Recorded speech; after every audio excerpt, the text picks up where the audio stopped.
जी अस्सलाम वालेकुम कैफेट। आज के लेक्चर का आगाज़ करते हैं। लेक्चर नंबर 107 और आज के लेक्चर में हम डिस्कस करने जा रहे हैं 3 कंसेप्ट्स, टाइप्स ऑफ क्वेश्चंस, जिसमें हम ये सीखेंगे कि इंटरनल कंट्रोल वाले चैप्टर्स में कितनी तरह के मैक्सिमम कितनी तरह के क्वेश्चन हमसे पूछ सकता है, किस किस तरीके से क्वेश्चन पूछेगा। फिर एक थ्योरेटिकल कंसेप्ट है, 100% थ्योरेटिकल कंसेप्ट के methods of documentation of internal control system क्या है। ये छोटा सा कंसेप्ट है, मैंने कहा चले ये भी लेक्चर में हम कवर कर लेते हैं। और उसके बाद फिर प्रैक्टिस क्वेश्चंस हम करेंगे कैश और फिक्स एसेट्स सिस्टम की केस स्टडी से रिलेटेड। तो 3 कंसेप्ट्स हैं, types of questions, methods of documentation और तीसरा प्रैक्टिस क्वेश्चन। तो स्टार्ट करते हैं टाइप्स ऑफ क्वेश्चन से कि एग्जाम में वो इस चैप्टर में से कितनी तरह के क्वेश्चंस हमसे पूछ सकता है। देखिए, जैसे ही एग्जामिनर ने डिसाइड किया कि मैंने चैप्टर 12 में से इंटरनल कंट्रोल में से क्वेश्चन पूछना है, अगला डिसीजन उसका ये होगा कि मैं थ्योरेटिकल क्वेश्चन पूछूं या केस स्टडी। तो ज्यादा चांस क्या है, वो केस स्टडी बेस्ड क्वेश्चन पूछेगा। टाइप्स ऑफ क्वेश्चन 2 तरह के, एक थ्योरेटिकल, दूसरा केस स्टडी। अगर केस स्टडी बेस्ड क्वेश्चन पूछता है तो वो डिसाइड करेगा सेल सिस्टम का क्वेश्चन टेस्ट करूं, परचेज का करूं, पेरोल का, कैश एंड बैंक का, या इन्वेंट्री एंड फिक्स एसेट्स का। ज्यादातर वो सेल्स, परचेज और इन्वेंट्री इसके ऊपर क्वेश्चन पूछ रहा है, लेकिन बहरहाल बाकी के सिस्टम में से भी क्वेश्चन पूछ सकता है। डिसाइड कर लिया उसने मैंने परचेज सिस्टम में से क्वेश्चन पूछना है। नेक्स्ट, या तो वो केस स्टडी जब परचेज सिस्टम आपको देगा, या तो वो वीकनेस के ऊपर बेस कर रहा होगा, उसमें वीकनेसेस होंगी या स्ट्रेंथ होगी। आपने रिक्वायर, या दोनों होंगी।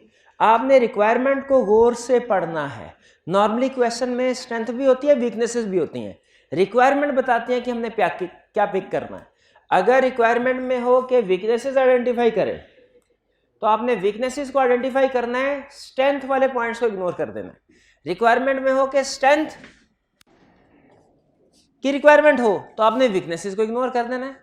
अगर वीकनेसेस आपसे आइडेंटिफाई करवा रहा है, तो वीकनेस आइडेंटिफाई करवाने के बाद आपसे कहेगा मुझे इम्प्लीकेशन बताओ इस वीकनेस की क्या है और रिकमेंडेशन दो। और अगर स्ट्रेंथ ऑफ द कंट्रोल पे क्वेश्चन बेस कर रहा होगा, तो आपसे उसकी रिक्वायरमेंट क्या होगी कि मुझे बताओ इसमें गुड कंट्रोल्स क्या हैं और इनके टेस्ट ऑफ कंट्रोल क्या परफॉर्म करोगे आप।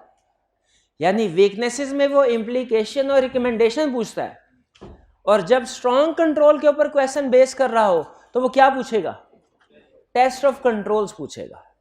ठीक है, आज के लेक्चर में आपको सिखाया ना कंट्रोल से टेस्ट ऑफ कंट्रोल बनाना, तो वो आपके इस केस स्टडी में भी काम आएगा। क्लियर? ये तो तब की बात है अगर वो केस स्टडी पूछे। लेकिन फर्ज कीजिए अगर वो रिप्रोडक्शन का क्वेश्चन पूछता है, तो उसके पास 3 ऑप्शंस हैं। वो या तो किसी भी सिस्टम, सेल्स हो या परचेज हो या पेरोल, आपसे या तो ऑब्जेक्टिव्स पूछेगा उसके, या पूछेगा एक्टिविटीज, कंट्रोल ऑब्जेक्टिव पूछेगा, या पूछेगा कंट्रोल एक्टिविटीज, या पूछेगा टेस्ट ऑफ कंट्रोल। थ्योरेटिकल में से क्या पूछेगा, कंट्रोल ऑब्जेक्टिव, कंट्रोल एक्टिविटी या टेस्ट ऑफ कंट्रोल। आपने याद करना है सिर्फ और सिर्फ कंट्रोल एक्टिविटीज को, हर सिस्टम में सिर्फ कंट्रोल एक्टिविटीज को। कंट्रोल एक्टिविटीज ही आपकी कंट्रोल ऑब्जेक्टिव बन जाते हैं। फर्क सिर्फ यह है कि कंट्रोल ऑब्जेक्टिव में जनरल वर्डिंग में हम सेंटेंस बना रहे होते हैं और इसमें नॉर्मली डॉक्यूमेंट्स वगैरह का जिक्र नहीं करते, जबकि कंट्रोल एक्टिविटी को डिस्कस करते हुए हम डॉक्यूमेंट्स को भी इंक्लूड करते हैं। अगर आपको कंट्रोल एक्टिविटीज याद हैं तो आप इन कंट्रोल एक्टिविटीज से ही कंट्रोल ऑब्जेक्टिव भी बना सकते हैं, जनरल लैंग्वेज को यूज करते हुए।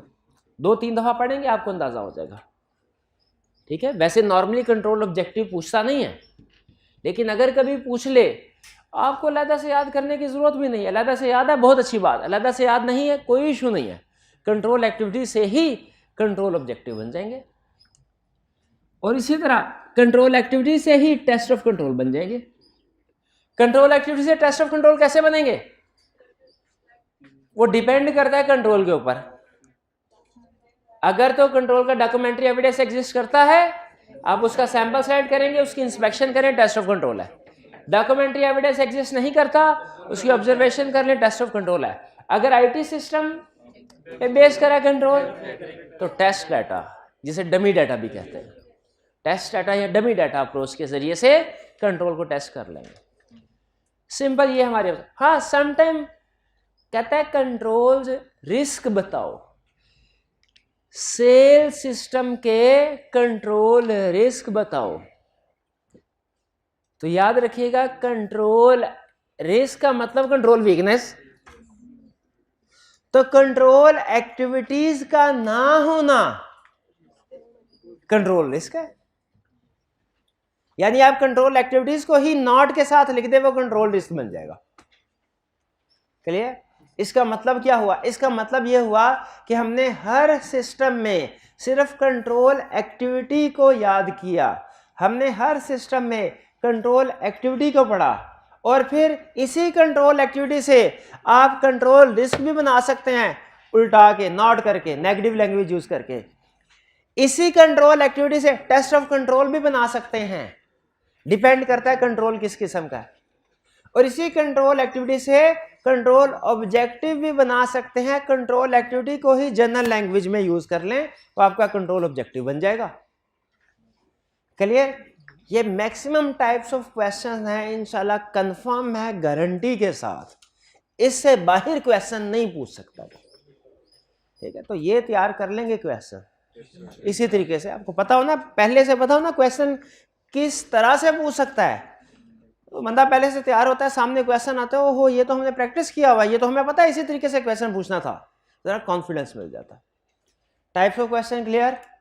आप जाके घर जाके मैच कर लीजिए, वॉल्यूम 1 के जितने भी क्वेश्चन हैं, वॉल्यूम 2 के जितने भी क्वेश्चन हैं, वो सारे इसी के इर्द गिर्द घूमेंगे, यही चीजें पूछ रहा होगा। ये क्या इस चैप्टर में से कंफर्म क्वेश्चन आना है? कंफर्म क्वेश्चन तो नहीं आना, कंफर्म तो नहीं है, लेकिन हाईली प्रोबेबल है, हाईली प्रोबेबल है कि वो इस एंड में पूछ सकता है इस चैप्टर में से क्वेश्चन, हाईली प्रोबेबल है। आगे चलते हैं। नेक्स्ट हम अब कवर करने जा रहे हैं मेथड्स ऑफ डॉक्यूमेंटेशन। ये हमने टाइप्स ऑफ क्वेश्चन कवर कर लिया, कितने तरह के क्वेश्चन। अब हम डिस्कस करने जा रहे हैं methods of documentation of internal control system. Methods of document, देखिए ऑडिटिंग स्टैंडर्ड क्या कहते हैं? क्या इंटरनल कंट्रोल्स को अंडरस्टैंड करना रिक्वायर्ड है? वे सोच के बताइए, क्या इंटरनल कंट्रोल को अंडरस्टैंड करना रिक्वायर्ड है? रिक्वायर्ड है, यस। रिस्क असेसमेंट के लिए जरूरी है understanding of entity and understanding of internal control, जरूरी है। अच्छा, जो भी प्रोसीजर हम परफॉर्म करते हैं उसको डॉक्यूमेंट करते हैं। इंटरनल कंट्रोल को अंडरस्टैंड किया, सेल सिस्टम को किया, परचेज सिस्टम को किया, पेरोल को किया, कैश एंड बैंक को, इन्वेंटरी एंड फिक्स एसेट्स को, अल्लाह अल्लाह करके सारे सिस्टम खत्म हुए, अल्हम्दुलिल्लाह। क्या अब इन सिस्टम्स को डॉक्यूमेंट करना चाहिए हमें? जो भी अंडरस्टैंडिंग हमने ऑब्टेन की, चाहे कंट्रोल वीक थे चाहे कंट्रोल स्ट्रॉन्ग थे, जो भी अंडरस्टैंडिंग ऑब्टेन की, क्या डॉक्यूमेंट करना चाहिए? डॉक्यूमेंट करना चाहिए। कैसे डॉक्यूमेंट करेंगे? 3 तरीके हैं। कैसे डॉक्यूमेंट करेंगे? 3 तरीके हैं। या तो इंग्लिश की शक्ल में कर लें, इंग्लिश में, या कर लें मैथ में, या ड्राइंग की शक्ल में। इंग्लिश में किसी भी तरीके से कर लें। 3 तरीके हैं, सिर्फ 3। एक तरीका है नरेटिव नोट, एक तरीका क्वेश्चन, एक तरीका फ्लो चार्ट। डॉक्यूमेंटेशन रिक्वायर्ड है, किस मेथड से करें आपकी मर्जी, कितने मेथड है? 3। कौन कौन से? Narrative notes, questionnaire, flow chart. Narrative notes, questionnaire, flow chart. Narrative notes में क्या, जरा सुनिएगा, नरेटिव नोट्स में कैसे कहानी शुरू, जैसे कोई ऐसे होता है, जैसे अखबार की स्टोरी होती है, जैसे कोई कहानी होती है। सेल्स ऑर्डर डिपार्टमेंट में सबसे पहले कस्टमर आया, ये देखा गया कि कस्टमर नया है कि पुराना है। अगर नया कस्टमर है तो इसकी क्रेडिट लिमिट सेट करने के लिए हमने इसको क्रेडिट डिपार्टमेंट में भेज दिया। अगर पुराना कस्टमर है तो देखा इसका ऑर्डर एक्सेप्ट करने से क्रेडिट लिमिट से एक्सीड कर रहा है कि नहीं कर रहा है, तो इसको रिजेक्ट कर दिया। अगर नहीं कर रहा तो उसको एक्सेप्ट कर लिया। इसी तरीके से सिस्टम आगे चल रहा है। और इसके बाद हमने जब इसको एक्सेप्ट कर लिया, सेल्स ऑर्डर भेज दिया अगले डिपार्टमेंट में। अगला डिपार्टमेंट कौन सा है? वो है goods dispatch department. Good dispatch department ने देखा आज के दिन हमने कौन कौन सी चीज़ें डिस्पैच करनी है, उसने चीज़ों को डिस्पैच किया। और फिर डिस्पैच करने से पहले उसने उसको रीचेक किया। रीचेक करने के बाद चीज़ों को साइन, गुड डिस्पैच नोट पे साइन करके भेज दिया कस्टमर को। और फिर डॉक्यूमेंट्स किसको भिजवा दी? गुड डिस्पैच नोट आगे हाँ एक्नॉलेजमेंट। लेकिन ये तो मैंने लिखा ही नहीं एक्नॉलेज, ये नोट कीजिएगा, मैंने एक्नॉलेजमेंट का नहीं लिखा पॉइंट। कस्टमर की एक्नॉलेजमेंट पॉइंट यहाँ पे आना चाहिए था। इसके बाद इन्वाइसिंग डिपार्टमेंट है। इन्वाइसिंग डिपार्टमेंट ने इन्वाइस प्रिपेयर की, उसने क्वांटिटी उठाई कहाँ से? सेल्स ऑर्डर से। उसने रेट क्वांटिटी कहाँ से उठाई? Good dispatch note. रेट कहाँ से उठाया? सेल्स इनवाइस से। और फिर इनवाइस बना दी। उस इनवाइस को किसी ने रीचेक नहीं किया और फिर वो इनवाइस आगे अकाउंट्स डिपार्टमेंट में पहुंच गई, जिसने कुछ भी नहीं किया। कुछ भी नहीं किया भाई। ये सारी चीजें मैं अगर इंग्लिश फॉर्म में लिखे क्या कहते हैं? Narrative notes. ये है नरेटिव नोट्स। अच्छा, नरेटिव नोट्स में सिस्टम, आपने जितनी भी केस स्टडीज पढ़ी सारी की सारी नरेटिव नोट्स में थी। नरेटिव नोट्स के कुछ प्लस पॉइंट्स है, कुछ माइनस पॉइंट है। नरेटिव नोट्स का मतलब क्या है? रिटन डिस्क्रिप्शन में, डिस्क्रिप्शन फॉर्म में, इंग्लिश की शक्ल में सिस्टम को डॉक्यूमेंट किया गया हो। इसका फायदा क्या है? Simple and easy to prepare. इनको प्रिपेयर करना आसान है। नोट प्रिपेयर किए या माई काओ का ऐसे लिखा, एक बराबर है, वैसे उसी स्टाइल में लिखते हैं, उसी स्टाइल में लिखते हैं। और ये सबके लिए इजीली अंडरस्टैंडेबल भी है। क्यों? इंग्लिश पढ़नी तकरीबन सबको आती है, लिखनी भी सबको आती है, पढ़नी भी सबको आती है। ये प्रिपेयर करने में भी आसान, रीड करने में, अंडरस्टैंड करने में भी आसान। लेकिन इसके डिसएडवांटेजेस हैं क्या? लेंथी एंड टाइम कंज्यूमिंग है। पैराग्राफ बनाते बनाते इंग्लिश लिख लेते, बाद को हाथ थक जाते हैं। और difficult to identify missing control. इसमें अगर कोई कंट्रोल मिसिंग हो वो आइडेंटिफाई करना मुश्किल होता है। जैसे क्वेश्चन में उसने आपको बताया इन्वेंट्री स्टॉक काउंट कर रहे हैं और आपने क्वांटिटी को मैच किया स्टॉक शीट के साथ, बस इतना। हाँ, क्वेश्चन में और कोई जिक्र नहीं है, तो आप क्वालिटी का पॉइंट हो सकता है मिस कर जाए। परचेज सिस्टम में उसने कहा जब गुड्स रिसीव हो रही हैं तो गुड्स रिसीव हो रही हैं, उनकी क्वांटिटी को चेक किया जा रहा है। आगे कुछ नहीं बताया। इसका मतलब क्या है? रिस्क है, क्वालिटी को आप मिस कर सकते हैं। तो अगर सिस्टम डिस्कशन कर रहा है तो वो अच्छी अच्छी बातें सारी बता रहा होगा, और जहां पे कंट्रोल वीक है उनमें नॉर्मली ये नहीं कहेगा कि कंट्रोल वीक है, बल्कि साइलेंट रहेगा, और उसको आइडेंटिफाई करना आपके लिए समटाइम मुश्किल हो जाता है, जैसे आईकैप के क्वेश्चन में होता है। भाई ठीक है ना? ये है सिस्टम हमारा नरेटिव नोट्स का। एक दूसरा भी सिस्टम है क्वेश्चनियर। अच्छा, आप मुझे ये बताइए कंट्रोल्स को डॉक्यूमेंट करने का मकसद क्या भला? ये कंक्लूड करना कि सिस्टम कितना स्ट्रांग है कितना वीक है। अच्छा, अब सुनिए, सेल्स सिस्टम को डॉक्यूमेंट किया जा रहा है। डॉक्यूमेंट करने का तरीका क्या? क्वेश्चनियर की शक्ल में। क्वेश्चनियर कैसे? पहला question, is credit limit checked before approving sales order? आगे यस या नो है। Is credit limit set for every customer, every new customer? आगे यस या नो। और customer acknowledgement received for every goods dispatch? आ गई yes no. A reconciliation prepared between debtors control account and subsidiary ledger, आ गई yes या no. Are account statement sent to customers on monthly basis, आ गई yes या no. यानी जो controls है उसको लिख दिया, आ गई yes या no. yes है तो इसका मतलब क्या है, कंट्रोल स्ट्रांग है, नो है तो अब बताइए इसमें वो लेंथी एंड टाइम कंज्यूमिंग रहा, और आपके लिए वीकनेसेस आइडेंटिफाई करना बहुत आसान हो गया, जो पहले डिफिकल्ट था। कैसे आसान हो गया भाई, जो सारे यस है वो कंट्रोल स्ट्रॉन्ग, और जो नो है वो वीक है, वो वीक है। लेकिन इसमें एक मसला भी होता है, क्या वैसा ही मसला जैसा जब टीचर्स का फीडबैक होता है, पहुंच गए यार, टिक टिक टिक टिक टिक टिक टिक सब कुछ यस, सब ठीक है, सब ठीक है। तो क्लाइंट से पूछे ये सारा कुछ हो रहा है, सर जी सर बिल्कुल हो रहा है, यस यस। क्लाइंट में ओवरस्टेट कंट्रोल्स, कैसे ओवरस्टेट करेगा, सब कुछ यस करके, यस करके, ठीक है। तो क्वेश्चन क्या है, लिस्ट ऑफ क्वेश्चंस, इस शक्ल में भी डॉक्यूमेंट किया जा सकता है। इसके फायदे क्या है, क्विक टू प्रिपेयर, बड़ी आसानी से प्रिपेयर हो सकता है। इसकी निस्बत क्योंकि क्या ना, इधर टाइम, इधर पूरा पैरा लिखना पड़ेगा। इसमें डेफिशिएंसी या missing controls are easy to identify, कैसे, यस नो से। डिसएडवांटेज क्या है, क्लाइंट में ओवरस्टेट कंट्रोल, यस यस करके, और स्टैंडर्ड लिस्ट में मिस अनयूजुअल कंट्रोल्स।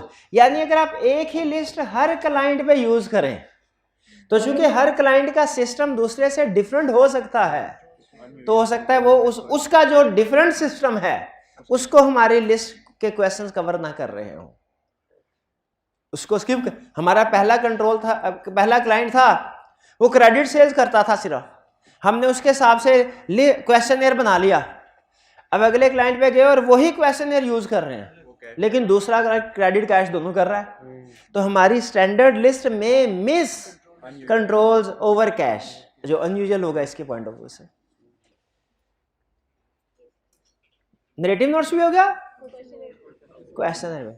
तीसरा है फ्लो चार्ट।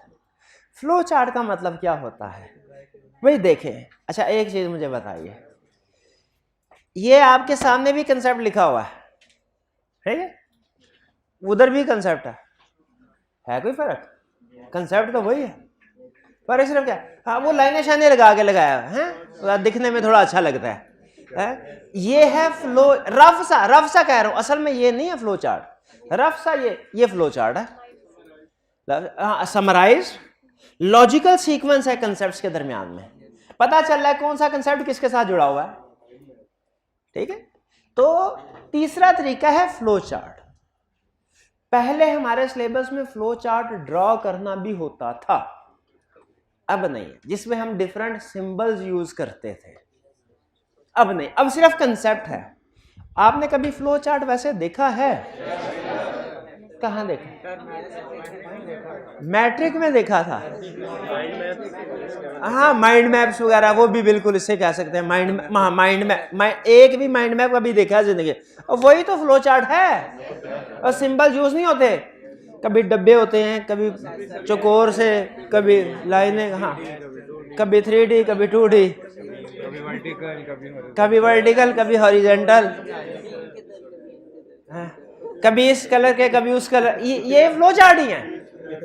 फ्लो चार्ट का फायदा क्या होता है, फ्लो चार्ट का, इसमें स्टैंडर्ड, लेकिन याद रखिए आपको जो फ्लो चार्ट बना के हम देते हैं, माइंड मैप बना के देते हैं, उसमें स्टैंडर्डाइज सिंबल यूज नहीं होते, वो हमारी मर्जी होती है, जो मर्जी सिंबल यूज कर ले। असल में जो सॉफ्टवेयर, ये फ्लो चार्ट बनाने के लिए सॉफ्टवेयर होते हैं, वो स्टैंडर्डाइज सिंबल यूज करते हैं। ये बेसिकली क्या है, इसके पीछे, फ्लो चार्ट के पीछे कंसेप्ट ये है कि वो आइडिया ये देते हैं, कहते हैं, इस आपने शायद बिजनेस कम्युनिकेशन में ये सेंटेंस पढ़ा हो, a single picture shows thousands of words, ये आइडिया। वो कहता है ये लंबी चौड़ी कहानियां लिखने की बजाय या ये क्वेश्चनर की बजाय आप एक डायग्राम की शक्ल में प्रेजेंट कर दे सिस्टम को, देखते ही एक नजर में पता चल जाएगा कि कहां से कौन सी डॉक्यूमेंट जनरेट होकर किस जगह पे ट्रेवल कर रही है, ठीक है। लेकिन इसमें सिंबल स्टैंडर्डाइज होना जरूरी है, क्यों? ताकि एक क्लाइंट से दूसरे क्लाइंट पे जब हम जाएं तो ऐसा ना हो कि एक क्लाइंट के सिंबल कुछ हो रहा है, दूसरे के सिंबल कुछ हो रहा है।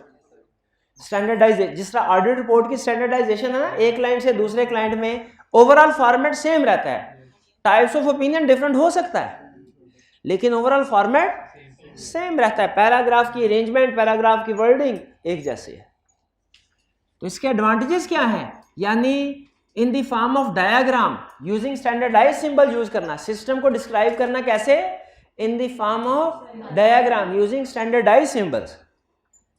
ये है फ्लो चार्ट। फायदे क्या है? Entire system in one view, देखते ही सारे का सारा सिस्टम एक नजर में आपके सामने। इंफॉर्मेशन लॉजिकल सीक्वेंस में प्रेजेंट की जाती है। यहां से ये सेल्स ऑर्डर ये इस जगह पे जा रहा है और फिर उसके बाद यहां से ट्रैवलिंग कर रहा है। एरोज के जरिए से एक स्टेप को दूसरे स्टेप के साथ लिंक किया जाता है। डिसएडवांटेजेस क्या है? रिक्वायर हर बंदा फ्लो चार्ट, हर बंदा ये नोट्स बना सकता है, नरेटिव नोट्स, हर बंदा फ्लो चार्ट, इसके लिए सॉफ्टवेयर की ट्रेनिंग लेनी पड़ती है, सॉफ्टवेयर इस्तेमाल करना सीखना पड़ता है और इसको अमेंड करना भी डिफिकल्ट होता है क्योंकि सारे स्टेप एक दूसरे के साथ कनेक्टेड होते हैं ना। सिंबल्स, एक सिंबल को दरमियान में डिलीट कर देंगे ना, सारे का सारा फ्लो चार्ट डिस्टर्ब हो जाता है, सारा एक स्टेप पीछे आ जाता है, इसको अमेंड करना डिफिकल्ट। बहरहाल 3 मेथड है। स्टैंडर्ड कौन सा रिक्वायर करता है भला? कहता डॉक्यूमेंटेशन रिक्वायर्ड है, सिस्टम जो मर्जी यूज कर ले, मेथड जो मर्जी यूज कर ले। तो कितने मेथड है हमारे पास? 3 मेथड। नरेटिव नोट्स, क्वेश्चन है, फ्लो चार्ट। कॉमनली कौन सा यूज होता है? कॉमनली गैस कीजिए। ठीक है, हमारी टीम होती थी ना, उसमें एक बंदा होता था जिसकी आईटी स्किल ज्यादा स्ट्रांग होती थी। सिर्फ वो अपने सिस्टम में जो बनाया करता था ना, तो नरेटिव ये फ्लो चार्ट के जरिए बनाया करता था। बाकी सारी टीम नरेटिव नोट्स के जरिए से सिस्टम को डॉक्यूमेंट करती थी। पार्टनर रिव्यू सबका कर लेता था, लेकिन जब उसका पेज सामने आता ना, हम खुद देख के अश कर उठते थे। और काम उसने 1.5-2 घंटे किया होता था, हम 7-8 घंटे लगा के सिस्टम डॉक्यूमेंट करते। लेकिन जब प्रिंट निकलता था ना, उसका देखे हमें अपना सिस्टम नोट पसंद नहीं आता था। ये फर्क होता है टेक्नोलॉजी सीखने, हैं दोनों एक्सेप्टेबल, लेकिन जहां पे फ्लो चार्ट बड़ा वो खुद आई कैचिंग होता है ना दिखने में। नहीं वहां से नहीं स्टार्ट किया था। बहरहाल चलिए, अच्छा तीनों क्लियर हो गए, narrative notes, question, flow chart. तो बताइए आप में से कितने स्टूडेंट ऐसे हैं जो प्रैक्टिस में जाएंगे तो उनका इरादा है नरेटिव नोट्स के जरिए से डॉक्यूमेंट करना? कितनों का ख्याल है क्वेश्चन अच्छा है? कितनों का ख्याल है फ्लो चार्ट? लेकिन इसमें पहली दफा मेहनत बहुत ज्यादा करनी पड़ेगी। एक दफा मेहनत करनी पड़ेगी लेकिन ज्यादा, पहली दफा, ठीक है। हाँ, पहला महीना जो है ना आपको अच्छे तरीके से सीखना पड़ेगा, उसके बाद बाकी 3.5 साल जिंदगी आसान। एक ईयर में तीनों कर सकते हैं, बिल्कुल कर सकते हैं। सेल सिस्टम इसके मुताबिक कर लें, परचेज इसके मुताबिक, पेरोल इसके मुताबिक चलेगा, क्योंकि स्टैंडर्ड रिक्वायर नहीं करता। कहता डॉक्यूमेंटेशन करना जरूरी है, मेथड जो सा मर्जी यूज कर लो। अब आगे चलते हैं। अब देखिए, ये जो क्वेश्चन दे रहे हैं ना, इसमें एक प्रॉब्लम है। क्या ये याद है क्या प्रॉब्लम है? नो कोई। इसका एक तरीका है, इसका एक तरीका है, ठीक है। जैसे एक क्वेश्चन है, मैं आपके सामने 2 क्वेश्चन रखने लगा हूं, आपने मुझे बता हैं दोनों क्वेश्चन, मजे की बात होंगे दोनों क्वेश्चन, लेकिन एक में कंट्रोल्स को ओवरस्टेट कर सकते हैं, दूसरे में कंट्रोल्स को ओवरस्टेट नहीं। जरा फर्क ढूंढिएगा जरा। पहला, are credit limits check before approving sales order, ये भी क्वेश्चन है, ठीक है। दूसरा, how do you ensure that goods are not sold to poor customers, या goods are not sold to customer who are unable to pay. How do you ensure that goods are not sold to customer who are unable to pay? By setting credit limit. इसमें note कीजिए, इसमें आप yes no नहीं कर सके, इसमें आपको control खुद बताना पड़ा है। हाँ, पॉजिटिव कंफर्मेशन, नेगेटिव, तो है दोनों क्वेश्चन है। इसका मतलब है क्वेश्चनर की फर्दर दो टाइप्स है, क्वेश्चनर की फर्दर दो टाइप्स है। एक को कहते हैं आईसीक्यू इंटरनल कंट्रोल क्वेश्चनर, दूसरे को कहते हैं आईसीईक्यू इंटरनल कंट्रोल इवैल्यूएशन क्वेश्चनर। फर्क क्या दोनों में? इंटरनल कंट्रोल क्वेश्चनर में यह बताया जाता है वेदर और नॉट स्पेसिफिक कंट्रोल एग्जिस्ट, कि स्पेसिफिक कंट्रोल एग्जिस्ट करता है कि नहीं करता। अगर आंसर यस में है कंट्रोल है, अगर आंसर नो में है भी कंट्रोल। जैसे are credit limit checks before approval of sales order, yes control good, no है तो are purchase invoices compared with GRN before recording, कहीं ऐसा तो नहीं गुड्स आई नहीं है लायबिलिटी पहले रिकॉर्ड कर रहे हैं, यस नो। लेकिन अगर इसी क्वेश्चन को ऐसे हम लिख लें, इधर क्या है, are credit limit check before approval of sales order, इसी कंट्रोल के से रिलेटेड क्वेश्चन अब क्या हो गया, how do you ensure that goods sold only to customer who are able to pay, उसी से रिलेट कर रहा है। अब इसमें क्लाइंट कंट्रोल को ओवरशेड, उसे जवाब में वो बताना पड़ेगा जो कंट्रोल उन्होंने लगाया। इसमें कंट्रोल हम बताते हैं, क्लाइंट यस नो करता है। इसमें हम क्वेश्चन को घुमा के पूछते हैं कि क्लाइंट खुद से कंट्रोल बताए। ठीक है, क्या असाइनमेंट करके आए हैं? यस, ओवरस्टेट कर दिया ना। अब इसी का वो आज की असाइनमेंट में कौन कौन सा क्वेश्चन था, अब की होगी तो बता पाएगा, नहीं की होगी तो नहीं बता पाएगा। यही है क्वेश्चन को घुमा के इस तरीके से पूछना कि पता चल जाए क्लाइंट ने कंट्रोल एक्चुअली अप्लाई किए होंगे, कंट्रोल तो बताएगा ना। How do you ensure that payable is recorded only for good received, कैसे इंश्योर करते हैं कि पेबल तभी रिकॉर्ड हो जब गुड रिसीव हो जाए। वो कहेगा सर परचेज इनवॉइस रिकॉर्ड करने से पहले जीआरएन चेक करते हैं कि चीजें आ गई हैं तो तभी पेबल रिकॉर्ड हो, वरना ना हो। ठीक है, बताइए आईसीक्यू और आईसीईक्यू में से बेहतर कौन सा है? अगेन वही, किसकी इजाजत होगी भला? जो मर्जी इस्तेमाल कर ले। हाँ, फायदे आईसीक्यू में शॉर्टर डॉक्यूमेंट है, कैसे भला? इसमें हमारा क्वेश्चन स्पेसिफिक हो, हमने खुद कंट्रोल नहीं बनाए होते, हम सिर्फ क्वेश्चन पूछते हैं क्लाइंट का। इसमें हमारा सवाल लंबा होता है, क्लाइंट का जवाब छोटा होता है। इसमें हमारा सवाल छोटा है, क्लाइंट का जवाब लंबा है, तो इसीलिए उसने शॉर्टर डॉक्यूमेंट का। अच्छा, अजीब बात है, इधर कह रहा है एडवांटेजेस में शॉर्टर डॉक्यूमेंट है, इधर कह रहा है लेस प्रिसाइज है डिसएडवांटेजेस में। ये किस वजह से कह रहा है? शॉर्टर डॉक्यूमेंट कह रहा है ऑडिटर के पॉइंट ऑफ व्यू से कि ऑडिटर का क्वेश्चन शॉर्ट होता है। लेस प्रिसाइज का मतलब क्या है?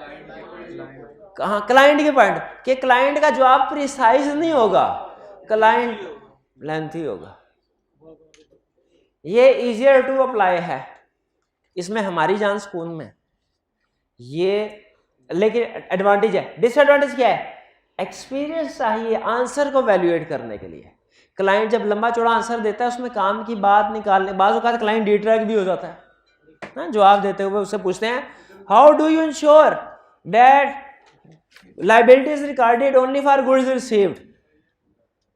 तो इसको एक्सप्लेन करते हुए सिस्टम को समटाइम वो ज्यादा डिटेल में एक्सप्लेन कर देता। ये बहरहाल हमारे सिस्टम थे, मेथड थे। किस चीज के method? Documentation of internal control. कितने मेथड? कौन कौन से? Narrative notes, questioner, flow chart. Questioner की दो टाइप्स, आईसीक्यू, आईसीईक्यू। दोनों के एक एक क्वेश्चन बता सकते हैं। हाँ, किस में यस नो में आंसर आता है? आईसीक्यू में। शाबाश, चलिए। अच्छा, एक आखिरी बस एक छोटा सा क्वेश्चन, 2-3 मिनट का और कंसेप्ट है। अगर आपके पास पिछले साल का इंटरनल कंट्रोल क्वेश्चनर है, उसे इस साल यूज कर सकते हैं? पिछले साल हमने इंटरनल कंट्रोल क्वेश्चनएयर प्रिपेयर किया, उसे इस साल यूज कर सकते हैं, यही था, कर सकते हैं लेकिन चेंजेस करने के बाद, खत्म कंसेप्ट, यही था। लेकिन वो कहता है स्टेप बाय स्टेप इसको आंसर करें।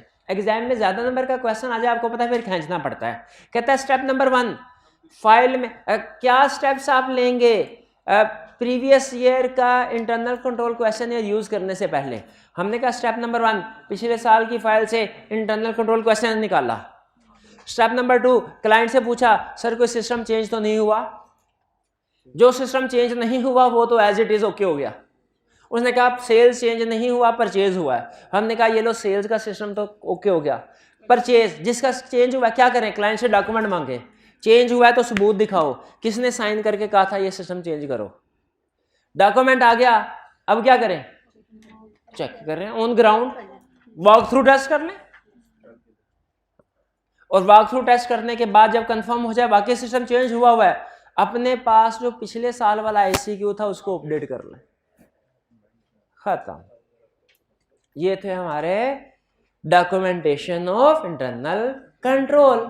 हमने 3 मेथड पढ़े, हर मेथड का एडवांटेज डिसएडवांटेज पढ़ा, फिर इंटरनल कंट्रोल क्वेश्चनएयर की 2 टाइप्स पढ़ी, और फिर ये पढ़ा कि पिछले साल के इंटरनल कंट्रोल क्वेश्चनएयर कैसे इस साल यूज कर सकते हैं।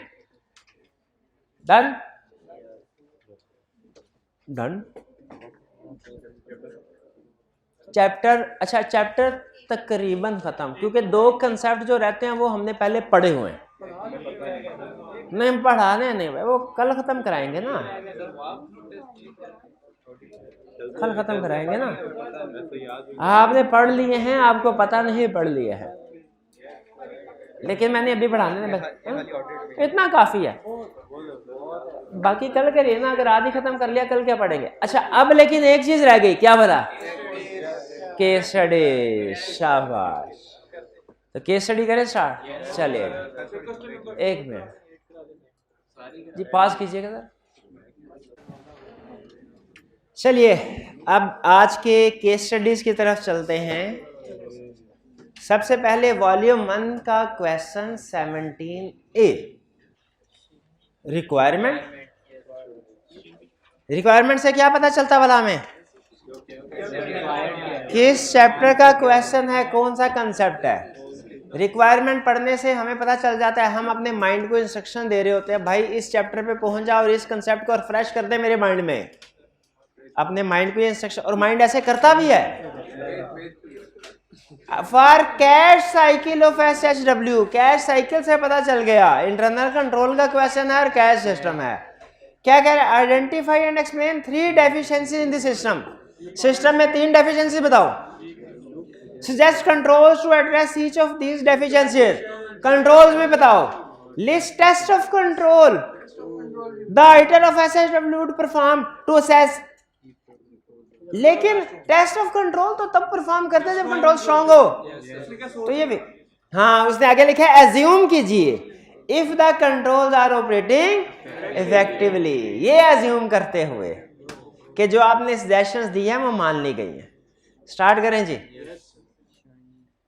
कह रहा है Shiny Happy Windows company SHW is a window cleaning company. Customers windows are cleaned monthly. The window cleaner then posts a stamp addressed in envelope for payment through customer's front door. है उनके शीशे वगैरह साफ करके जो भी महीने का बिल होता है, क्या गलत कर रहा है इसमें? क्या बिल नहीं देना चाहिए उसे, महीने बाद ही बिल देना चाहिए क्या? बिल दे रहा है, सही कर रहा है, क्या बैल बजा के बिल दे, ठीक कर रहा है। बिजली का बिल ऐसे ही आता है हमारे घरों में, ऐसे हम फेंक के चला जाता है, वो सारा महीना बिजली सप्लाई करते हैं, मंथ एंड में फेंक के चले जाते हैं, इसमें कोई प्रॉब्लम नहीं। अभी सिस्टम उसने बताया नहीं कैश का, इसमें कैश आया कहाँ, कैश कहाँ से आया इसमें? कैश सिस्टम के ऊपर हमने कमेंट करना है ना, इसमें तो अभी कैश सिस्टम का जिक्र ही नहीं है। अभी सिस्टम शुरू नहीं हुआ, वीकनेस पहले आइडेंटिफाई करके बैठ गए। SHW has a large number of receivable balances and these customers pay by check or cash which is received in the stamped address envelopes in the post. Post के जरिए से हाँ कैश रिसीव हो रहा है पोस्ट के जरिए से कैश। तो यहाँ पे क्या भी अच्छा अभी पहले पूरा सिस्टम देख लेते हैं। The following procedure apply to the cash received cycle. पहला, a junior clerk from the accounts department opens the post and if any check or cash have been sent, she records the receipts in the cash received log and then places all the money into the logged small cash box.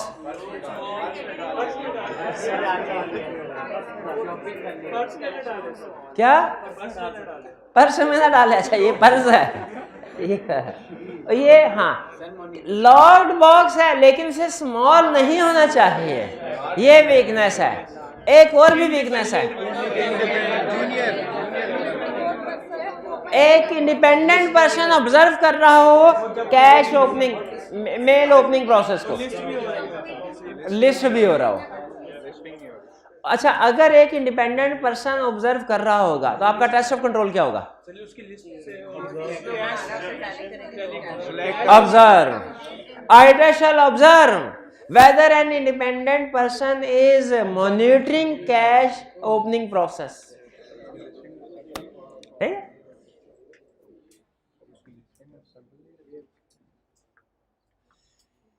तो पहले वाले में दो weaknesses आ गई। एक तो ये कि कैश ओपनिंग के ऊपर और रिकॉर्डिंग के ऊपर एक ही पर्सन है और दूसरा उसे स्मॉल बॉक्स में इंक्लूड किया जा रहा है। Second, the contents of the cash box are counted each day and every few days these sums are banked by whichever member by whichever member of the finance team is available. एक तो daily bank करना चाहिए और दूसरा restricted employees को hand over करना चाहिए। अच्छा डेली बैंकिंग हो रही है, इसका टेस्ट ऑफ कंट्रोल क्या होगा? डिपॉजिट स्लिप चेक करेगा, auditor shall select a sample of deposit slip and check dates. अगर डेट्स डिपॉजिट स्लिप की डेट्स में गैप आ रहा है तो फिर इसका मतलब है दरमियान में डेली डिपॉजिट नहीं हो रहा। इसमें भी दो वीकनेसेस आ गई, एक किसी भी बंदे को पकड़ के कहते थे कैश जमा करवाओ और दूसरा कैश कुछ दिन के बाद डेली बेसिस पे डिपॉजिट होना चाहिए। Third, usually on a monthly basis, the cashier performs a bank reconciliation, which he then files. If he misses a month, then he catches this up in the following month's reconciliation. Monthly reconciliation बननी चाहिए। क्या test of control होगा?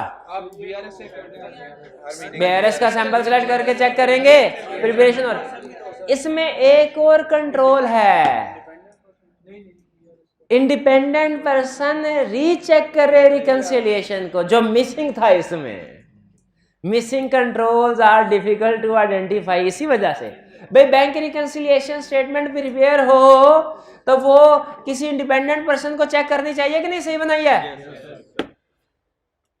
करनी चाहिए। वो नहीं कह रहा, नहीं बता रहा, ठीक है। वैसे तो हमारा केस स्टडी का सूर होता है कि गिवन फैक्ट से बाहर नहीं जाते, लेकिन देखिए कुछ कंट्रोल्स इतने अहम होते हैं कि खुद से अंदर से आवाज आती है, नहीं ये कंट्रोल इधर होना चाहिए था, नहीं लिखा तो वीकनेस होगी। जैसे स्टॉक में ऑब्सलीट इन्वेंट्री, जैसे परचेज करते हुए क्वालिटी की इंस्पेक्शन, जैसे कोई रिकंसिलिएशन बनाए इंडिपेंडेंट पर्सन, कोई स्टॉक चेकिंग करने आए वो भी इंडिपेंडेंट होना चाहिए। वेयर हाउस मैनेजर तो स्टॉक काउंट नहीं ना करना चाहिए, क्या कर लेगा? अच्छा रोक, ठीक है, ठीक ठीक ठीक ठीक। चलिए 17 है भाई, क्लियर। ये इसमें उसने 3 पूछे थे लेकिन आपने देखा 5-6 दिए हैं उसने, ऐसी थी क्या ना। अगला क्वेश्चन, आइडेंटिफाई वीकनेस। ये भाई की फरमाइश पे था। Identify weakness in this system described above and for each weakness explain the consequences that could result from it. Suggestion नहीं पूछ रहा, कॉन्सिक्वेंसेस पूछ रहा है। ये वॉल्यूम 2 का क्वेश्चन 25 है। क्या बताना क्या था? कॉन्सिक्वेंसेस। क्या बताना था? और रिकमेंडेशंस। कौन सी? Test of control. Test of control, यस ही बात आई थी। You are responsible for the audit of the fixed assets of B Limited for the year ended करते हैं। हाँ, फिक्स एसेट की केस स्टडी अभी तक हमने क्लास में नहीं की थी ना, तो आप अगर घर जाके करते तो परेशान हो जाते हुए सर ने करा।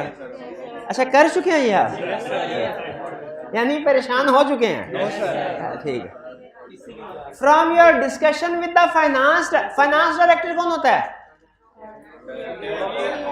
CFO के director, CFO। You ascertain that a capital expenditure budget is prepared annually। Budget का प्रिपेयर होना गुड कंट्रोल है कि नहीं? कंट्रोल है, बजट का प्रिपेयर कंट्रोल है। कॉस्ट काउंटिंग में पढ़ते हैं ना, बजट का प्रिपेयर है, क्योंकि बाद में कंपेयर किया जाता है, ओ भाई बजट इतना था, ज्यादा खर्चा क्यों कर लिया है? क्यों किया इतना खर्चा? आगे प्रिपेयर्ड डिपार्टमेंटल मैनेजर कैन, ये अच्छा कंट्रोल है। तो हमने गुड कंट्रोल, वीक कंट्रोल बताया। ठीक है। Departmental manager can authorise capital expenditure up to 5,000 as long as it within their budget. जो टोटल बजट अप्रूव हुआ ना, अगर अभी उसमें गुंजाइश है तो वो 5,000 तक जितने भी कैपिटल एक्सपेंडिचर हैं उनको अप्रूव, डिपार्टमेंटल हेड 5,000 तक जितने भी कैपिटल एक्सपेंडिचर हैं उनको अप्रूव कर सकता है। क्या मतलब, क्यों वीकनेस है? डिपार्टमेंटल मैनेजर को नहीं करना चाहिए? किसको करना चाहिए? लिमिट है तो 5,000 उसकी लिमिट ही है। 5,000 से ऊपर जाएगा तो आगे कह रहे हैं बोर्ड ऑफ डायरेक्टर अप्रूव करेंगे। Board approval is required for amounts above this threshold but the managing. अच्छा, ये भी अच्छा कंट्रोल है। एक तो बजट बन रहा था, वो अच्छा कंट्रोल है, और फिर उन्होंने अथॉरिटी लिमिट प्रेस्क्राइब कर दी। उस अथॉरिटी जो उस अमाउंट से ज्यादा अगर हो खर्चा, बोर्ड ऑफ डायरेक्टर अप्रूव करे, ये भी गुड कंट्रोल है।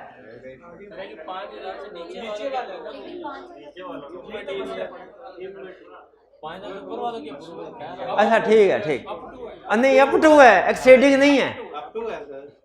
5,000 तक की अप्रूवल डिपार्टमेंटल मैनेजर कर रहा है, ऊपर की बोर्ड ऑफ डायरेक्टर्स कर रहे हैं। मैं वही कह रहा हूँ कि 5,000 से नीचे वालों की डायरेक्टर से अप्रूवल 5,000 से नीचे वालों के डायरेक्टर से अप्रूवल नहीं ले रहे। उन्हें चाय भी मंगवानी हो ना तो वो डायरेक्टर से अप्रूवल लेनी चाहिए उन्हें। डायरेक्टर इसी काम के लिए तो बैठे हैं। डायरेक्टर क्या है यार? 5,000 से नीचे डिपार्टमेंटल मैनेजर की यार कोई हैसियत ही नहीं। 5,000 तो उसे अप्रूव करने दो, कोई अप्रूवल हो रही है ना। उसने ये थोड़ी कहा अप्रूव्ड बाय क्लर्क, और डिपार्टमेंटल मैनेजर है बैठा किसी कोने में रो रहा होगा आपकी बात सुन के। मैं कहा 5,000 की अप्रूवल नहीं मेरे को दी, 5,000 की अप्रूवल उस पर राजी नहीं हो।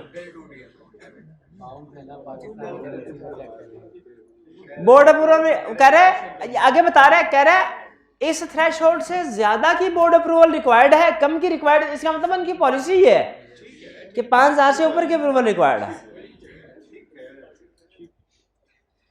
बट द मैनेजिंग डायरेक्टर किसे कहते हैं? सीईओ को, who is also the major shareholder in the company, does not always adhere to this policy. वो यानी वो अप्रूवल ले लेता, मैनेजमेंट ओवरराइड ऑफ कंट्रोल। तो ये वीकनेस आ गई कि 5,000 से ऊपर की जो सीईओ अप्रूवल नहीं ले। इसके कॉन्सिक्वेंसेस क्या हो सकते हैं?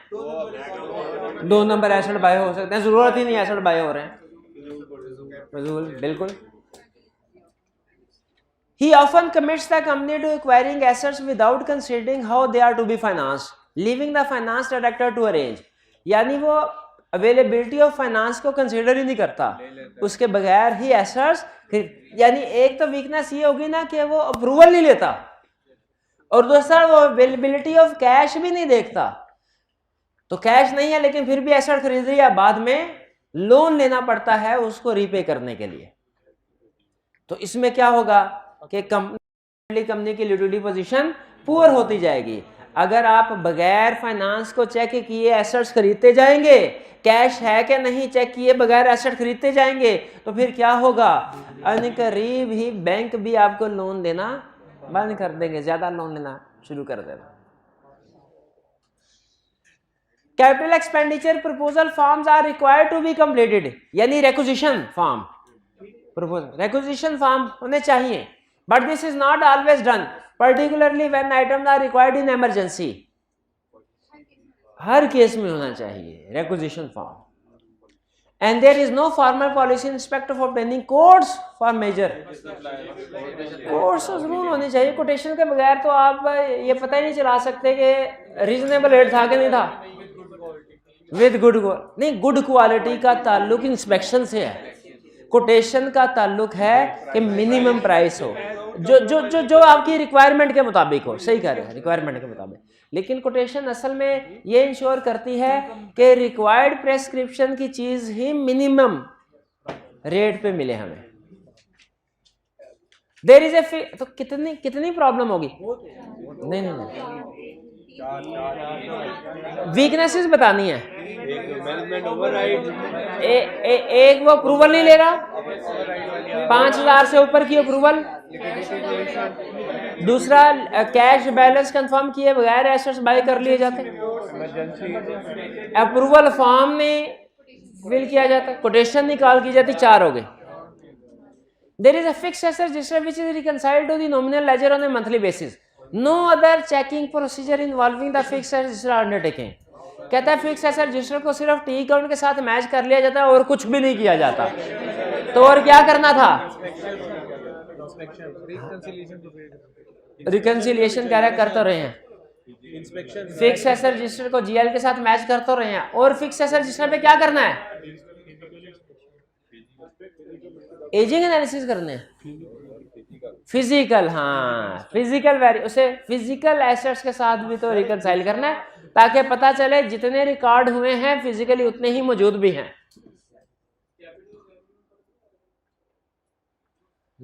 हाँ, फिक्स एसेट रजिस्टर में ये भी देख सकते हैं कि इसमें रेवेन्यू आइटम्स तो नहीं है, क्योंकि उसने कहा और कोई प्रोसीजर फिक्स एसेट रजिस्टर पे परफॉर्म नहीं हो रहे। इसका मतलब फिक्स एसेट रजिस्टर पे जितने भी प्रोसीजर इनके अलावा परफॉर्म हो सकते हैं वो आप लिख सकते हैं, वो लिख सकते हैं। क्लियर जी?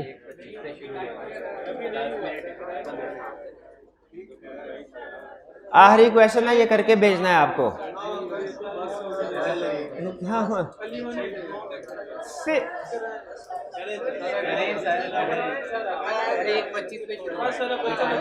चले मेरे कहने पे आप इतवार को भी आ जाया करते होते हैं ना, तो इसे हाँ रिस्क असेसमेंट अब है लाइन पे। अच्छा नहीं, ये बातों में 5 मिनट में डिस्कस हो जाना। आइडेंटिफाई 6 टेंस, हाँ कल याद करवाना चाहिए नहीं, अपने 2-3 दिन हो गया चाहिए नहीं भी, आपने याद भी नहीं करवाया, ऐसे ना किया करें। नहीं कल आज नहीं चाहिए, इतनी जल्दी नहीं चाहिए नहीं। हाँ कल प्राइस भी इंशाल्लाह। Identify 6 strengths in Latham's internal control in respect of non-current assets and explain why they may reduce control risk। इसमें क्या ढूंढना है? पिछले क्वेश्चन में उसमें क्या, पिछला भी सिमिलैरिटी क्या थी? पिछले क्वेश्चन इसमें सिमिलैरिटी क्या थी? वो भी नॉन करंट है, फिक्स एसेट है, ये भी फिक्स एसेट है। फर्क क्या है? उसमें वीकनेसेस थी, इसमें गुड कंट्रोल, और बताना कि इनसे कैसे रिड्यूस होगा control. Lytham company is a large engineering company with 10 manufacturing units throughout the country in which it is located. Fix asset से रिलेटेड कोई सिस्टम है डिस्कस हुआ? तो इसमें कोई वीकनेस स्ट्रेंथ आइडेंटिफाई करेंगे? क्यों नहीं करेंगे? और सिस्टम ही नहीं अभी उसने बताया कुछ। The manufacturing process is capital intensive and the company holds a wide variety of plant and equipment। कोई इशू है? कोई इशू नहीं, अभी सिस्टम बताया ही नहीं। कह रहा finance director is responsible for the preparation of detailed non current asset budget annually which is based on a 5-year budget approved by the whole board of directors after consultation with the audit committee. वाह वाह वाह वाह वाह वाह, budget भी बना रहा है और ऑडिट कमेटी से कंसल्ट भी कर रहा है। अच्छा है ना। इसका फायदा क्या होगा? गैर जरूरी परचेजिंग नहीं होगी। बजट बनाने का यह फायदा होता है, गैर जरूरी परचेजिंग नहीं होगी। This annual budget, which is also approved by the full board, is held on computer file and is the authority for the issue of a purchase order. ये कंप्यूटर पे फाइल पे रखा जाता है और एक इसे परचेज ऑर्डर के लिए अथॉरिटी के तौर पे कि परचेज जब भी करना है देख लिया जाता है बजट में है कि नहीं। इसका मतलब है हमें इनडायरेक्टली ये बता रहा है परचेज करने से पहले बजट देखा जाता है इसमें क्वेश्चन है कि नहीं। यानी जैसे जैसे परचेज करते जाए बजट यूटिलाइज होता जाता है ना, तो जब एक्चुअल परचेज बजट के बराबर हो जाएगी, इसका मतलब है परचेज करने से पहले बजट के साथ कंपेयर किया जा रहा है, ये गुड है कि नहीं? गुड है। ये भी आपको एक्सेस परचेजिंग से रोकेगा। तो दो कंट्रोल हो गए, दोनों वैसे मिलते जुलते हैं कि परचेज करने से पहले हम बजट के साथ, बजट बन रहा है, एक में कह रहा है बजट बन रहा है, ये अच्छी चीज है, दूसरे में कह रहा है परचेज करने से पहले उसके साथ चेक कर रहे हैं, ये भी अच्छी चीज है। When the item of plant and equipment is delivered to the company, a pre-numbered good receipt note is prepared, a copy of which is sent to the accounting department and used to update non-current asset budget to reflect the movement. वाह वाह वाह वाह वाह वाह। अब भाई हर purchase पे good receipt, pre numbered good receipt note generate हो रहा है, तो ये अच्छा है ना। एक तो गुड रिसीट नोट जनरेट हो रहा है हर परचेज में, वो प्री नंबर्ड भी है, प्री नंबर्ड भी है। इसका क्या फायदा होगा? Pre number, timely and accurate entry में कोई ओमिट नहीं होगी। ठीक है, fix asset register timely, accurately और कंप्लीटली अपडेट होता रहेगा। जब चीजें प्री नंबर होती है डॉक्यूमेंट, तो फिर ट्रांजैक्शन ओमिट नहीं हुआ कर। तो इसमें असल कंट्रोल क्या है? अच्छे वाला प्री नंबर्ड जीआरएन प्रिपेयर किया जा रहा है और फिर उसकी बेस पे नॉन करंट एसेट्स को अपडेट भी किया जा रहा है। यानी एक तो प्री नंबर्ड जीआरएन बन रहा है और दूसरा हमारा नॉन करंट एसेट्स रजिस्टर भी अपडेट हो रहा है। वो याद है डिस्पोजल और परचेजिंग के सब्सेंटिव प्रोसीजर में भी पढ़ा था कि इंक्लूजन और exclusion from fix asset register timely होनी चाहिए। टाइमली नहीं है तो डेप्रिसिएशन गलत हो जाएगी आपकी। फिर क्या कह रहा है? Equipment is carefully inspected by production personnel and tested for proper operations. वाह, ये एक दो दिन पहले मुझे याद है किसी बच्चे ने सवाल पूछा था कि सर जब एसेट्स रिसीव होंगे, फिक्स एसेट्स रिसीव होंगे, उनकी भी इंस्पेक्शन नहीं होगी? होगी, हाँ हाँ बिल्कुल। लेकिन वो नॉर्मली जब हम इंस्टॉल कर रहे होते हैं फौरन पता चल जाता है। अच्छा कंट्रोल है कि नहीं? क्या अच्छा है? इंस्पेक्शन क्या अच्छा है? कंपनी अच्छी है, ये अच्छा है। अच्छा है, उसकी तरफ क्यों देख रहा है? सिस्टम में बताओ क्या अच्छा है? सब वो एसेट्स आ रहे हैं, उनको टेस्ट कर रहा है, इंस्पेक्ट कर रहा है, ठीक कर रहे हैं, ठीक काम कर रहे हैं कि नहीं कर रहे? ये भी गुड कंट्रोल है कि नहीं? इसका क्या फायदा होगा? हाँ, कि जो खराब फिक्स एसेट्स होंगे वो एक्सेप्ट नहीं करेंगे, फौरन वापस भेज देंगे। An operational certificate is prepared by the production department and this is used by the accounting department together with GRN to check against a purchase invoice when it is received. आपको समझ नहीं लगती इसमें कंट्रोल क्या बता रहा है?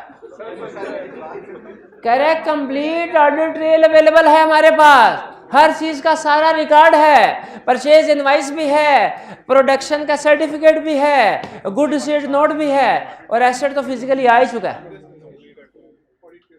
Complete audit trail मौजूद है। इससे हमें फेक ट्रांजैक्शंस को अवॉइड करने में हेल्प मिलेगी। फिर at the same time as the purchase invoice enters the purchasing system a computerised non current asset register is updated. ये तो हमने पहले बता नहीं दिया कि टाइमली अपडेशन हो रही है। इसको मेरा ख्याल दोबारा नहीं डिस्कस करना चाहिए, है ना। तो कंप्यूटराइज्ड होना या देखिए चीजें मेंटेन होनी चाहिए, वो कंप्यूटराइज्ड भी ठीक है, मैनुअल भी ठीक है। आप ये नहीं कह सकते कि एक कंट्रोल अगर मैनुअली परफॉर्म हो रहा है और एक कंप्यूटराइज वाला ठीक है और मैनुअली गलत है, नहीं। तो ये एफिशिएंट है ज्यादा, ये कह सकते हैं। Access to the non-current asset register is restricted to personnel in the accounting department। ये है अच्छा कंट्रोल, एक्सेस रजिस्ट्रेशन, ताकि अनऑथराइज्ड पर्सन आके उसमें चेंजेस ना कर सके। ये ना हो इधर फिक्स एसेट रजिस्टर में से फिक्स एसेट उड़ा दे और उधर से उठा के घर ले जाए, किसी को पता ही ना चले। अगर उठा के वैसे घर ले जाएगा तो फिर हमें पता चल जाएगा कैसे, रजिस्टर के साथ जब फिजिकली मैच करेंगे पता चलेगा वो ये तो फिक्स एसेट रजिस्टर लिखा होगा हमारे पासबुक में, फिजिकली है ही नहीं, कहाँ गया, इन्वेस्टिगेशन करो। अभी परसों तो था, आज गायब हो गया है, चलो पिछले 2 दिन की सीसीटीवी चेक करो, पकड़ा गया। ठीक है ना। एक्सेस रिस्ट्रिक्ट होनी चाहिए। किस पे एक्सेस रिस्ट्रिक्टेड है? हाँ, फिक्स एसेट रजिस्टर पे, फिक्स एसेट पे नहीं, फिक्स एसेट रजिस्टर पे। Using identification number in the register and permanently marked onto each item in the factory. Coding of fixed asset बताया था ना, कोडिंग ऑफ फिक्स एसेट क्या है। तो ये हर एसेट के ऊपर ये कोडिंग करने का क्या फायदा होता है, पता चल जाता है, अपने एसेट की पहचान रहती है। ये वो एसेट है जो खून पसीने की कमाई से खरीदा गया है, शेयर होल्डर की।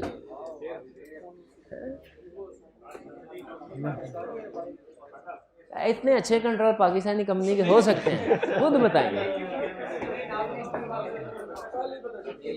हाँ जी, चलिए अब आगे देखते हैं कौन सा क्वेश्चन। कोई नहीं।